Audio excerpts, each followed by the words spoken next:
Gaza Lebanon के बाद अब इसराइल के निशाने पर वेस्ट बैंक है। वेस्ट बैंक में इसराइल ने एक बार फिर बड़ा मिलिट्री ऑपरेशन शुरू किया है। इसराइली बलों ने वेस्ट बैंक के जैनिन कैंप में बड़े पैमाने पर हमले करने शुरू कर दिए हैं। इस हमले में आईडीएफ ने दर्जनों फिलिस्तीनियों को मार गिराया है, जबकि 40 से ज्यादा लोग घायल भी हुए हैं। इस पर अब हमास के पॉलिटिकल ब्यूरो के सदस्य का बड़ा बयान सामने आया है। बासम नैम ने कहा कि मौजूदा हालात देखकर ऐसा लगता है कि अब हमास और इजराइल के बीच गाजा में नहीं बल्कि वेस्ट बैंक में टक्कर होगी। इजराइल वेस्ट बैंक, जिसमें अल कुद्स भी शामिल है, को रणनीतिक रूप से अपने कब्जे का अगला टारगेट मान रहा है। बता दें कि इजराइल साल 1967 से ही वेस्ट बैंक पर कब्जा जमाए हुए है। इसके बाद से इजराइल ने वेस्ट बैंक में कथित तौर पर सैकड़ों अवैध बस्तियां बसा ली हैं। हमास नेता का हालिया बयान ऐसे वक्त पर आया है जब इजराइल और हमास के बीच युद्ध विराम समझौता लागू है। इसके तहत दोनों ही पक्ष एक दूसरे के कैदियों और बंदियों की अदला बदली के लिए राजी हुए हैं। हमास नेता ने चेताया कि इजराइल ने गाजा युद्ध के दौरान भी वेस्ट बैंक पर घाती हमले कर माहौल को भड़काने का काम किया था।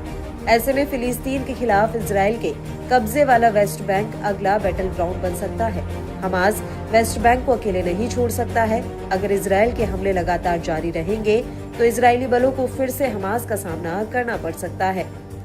बासम नैम ने कहा कि हम जेल के हालात को सुधारने के लिए नहीं लड़ सकते हैं, हम जेल से ही छुटकारा पाना चाहते हैं। अगर फिलिस्तीनी गाजा, वेस्ट बैंक और अल कुद्स समेत एक स्वतंत्र देश के अपने लक्ष्य को हासिल नहीं कर सकते तो कोई दूसरी ताकत भी इस इलाके में सुरक्षा, स्थिरता का आनंद नहीं ले सकती है। इजराइल अपने जंगी मकसदों में से किसी को भी हासिल करने में अब तक विफल ही रहा है। इस बीच हमास नेता ने गाजा युद्ध के दौरान इजराइल को पहुंचाए नुकसान की जमकर तारीफ की।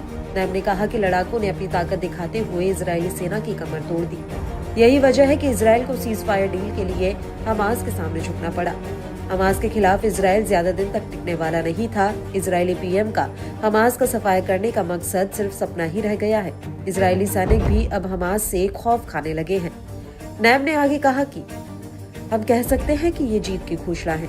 इजरायली पीएम नेतन्याहू ने पहले दिन से ही गाजा में लोगों के खिलाफ अपने हमले के लिए 3 टारगेट सेट किए थे।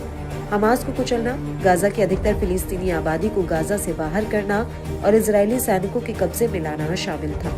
मगर सीज फायर डील को मंजूरी देने के बाद ही साफ हो गया था कि नेतन्याहू तीनों लक्ष्यों में विफल रहे हैं। प्रतिरोध अभी भी दर्जनों की संख्या में अपनी वर्दी, अपनी नई कारों के साथ मौजूद है।